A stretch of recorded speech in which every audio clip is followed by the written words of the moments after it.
C'est quoi être SDF?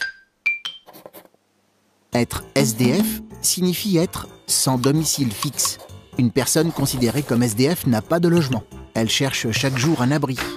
Chez un ami, un parent, à l'hôtel, mais se retrouve le plus souvent au pied d'un immeuble, dans un jardin public ou sur un banc.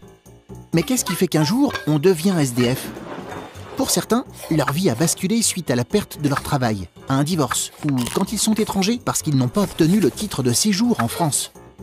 D'autres ont vécu dans leur enfance des événements graves qui les ont rendus plus fragiles. Ces personnes se retrouvent en difficulté. Ils n'ont pas d'argent pour louer un logement. Et cette situation les isole des autres personnes. Parfois même, des SDF ont un travail, mais leur salaire est tellement faible qu'il ne suffit pas à payer un loyer, surtout dans les grandes villes. Dans la rue, c'est la survie.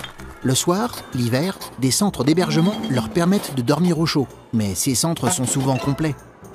Alors, quand il fait très froid, des gymnases ou le métro restent ouverts pour que les SDF passent la nuit sans risquer leur vie. Mais dans la journée, ils se retrouvent à nouveau dans les rues des centres-villes. Et leur présence est parfois mal vue. Un maire a voulu récemment supprimer des bancs publics pour éviter que des SDF ne s'y installent. Cette décision choque. Pour beaucoup, ce n'est pas ainsi qu'il faut s'attaquer à la question des sans domicile fixe, qui sont de plus en plus nombreux en France. 112 000 personnes.